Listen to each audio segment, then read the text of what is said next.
Hello and welcome back to Chelsea Lee Reads. Hello again, and today we're going to talk about October and what life has in store for me reading-wise and otherwise. So let's just get the life-wise out of the way.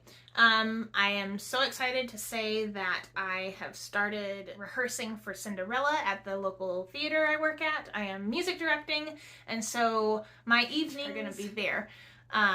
Which I love, and it's so much fun. It just does cut into reading time. So, with that being said, I have low expectations for my October reads, but there are at least 2 books that I know I have to get through, and either 5 or 6 total that I want to get through, but they're all pretty chunky. So, that was life. I don't think there's anything else. No, just work. So let me start with my own personal book club with my friends. We are reading Pachinko by Jin Lee, which I'm hoping I'm saying her name right. If not, I greatly apologize. So this is my my sister-in-law Sarah's pick for the month. This is the book for our book club in October. It's 4 generations, a saga of a Korean family. So it's not what I would normally read, but like I said, in this book club, we all read the books that the other people pick, and we wind up loving them or hating them. Who knows? The other book club I'm a part of is on Facebook. It's a Facebook group, and they have a monthly surprise reading prompt. So there's a big challenge for the whole year with like 25 prompts, I think.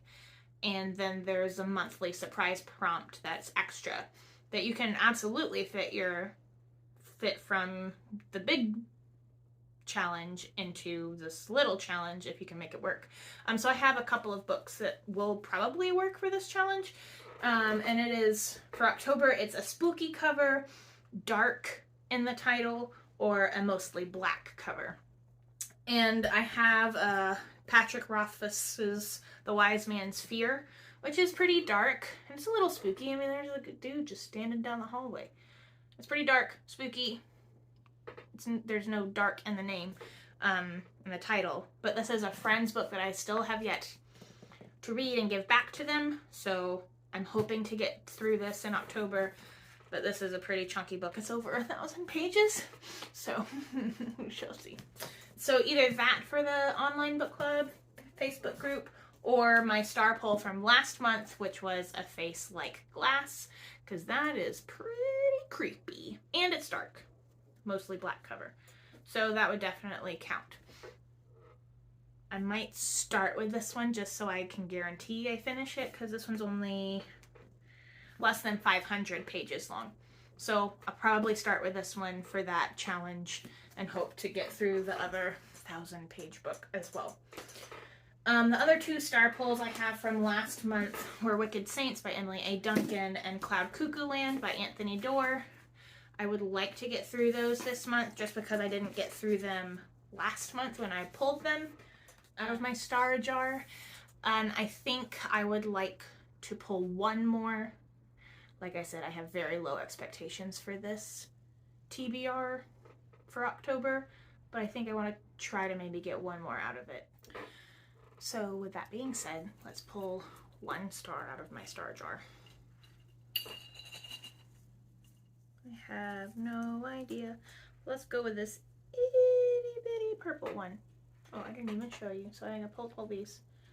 And we're gonna go with this little itty bitty purple one. Okay, so I got A Tale for the Time Being, focus, by Ruth Ozeki.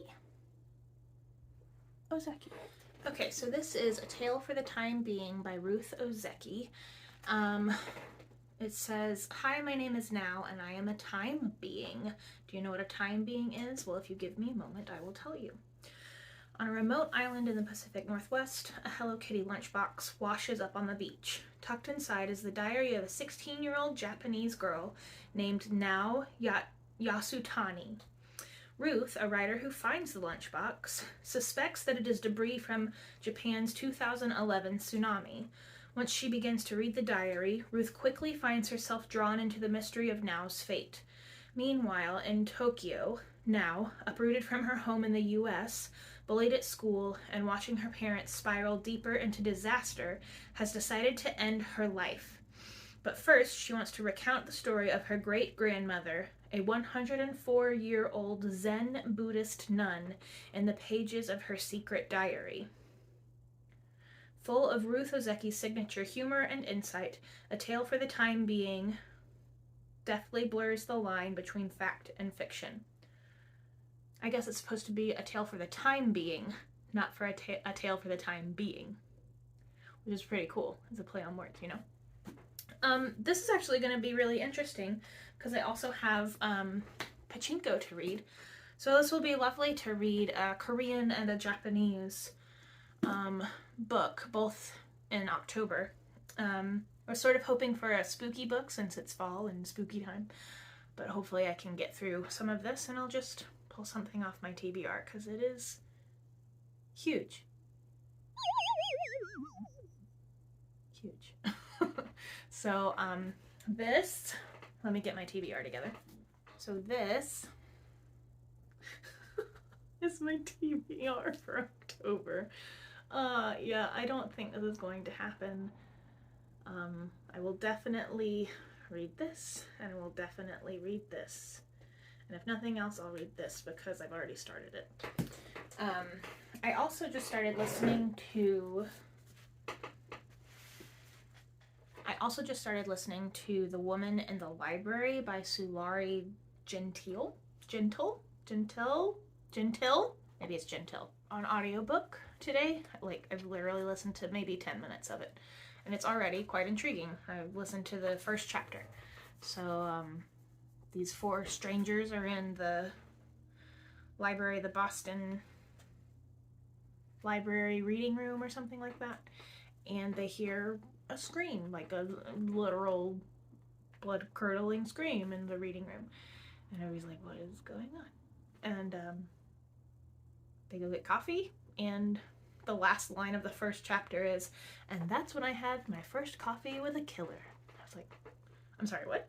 So there's my little spooky thriller mystery, maybe for the month. So that's my plan for October, along with rehearsals for Cinderella and rehearsals for another big thing that we have going on at the theater. If I finish my nonfiction book, My Money, My Way by Kumiko Love, I'll start another nonfiction. I'm looking at my nonfiction shelf. Got That Sounds Fun. That might be a good thing to read. By Annie F. Downs. Annie F. Downs. It's a cute cover, so I think it's probably very interesting. Something about doing things that are actually, that you enjoy instead of just working all the time, I think. I'm not gonna get it because I don't know if I'll get to it this month.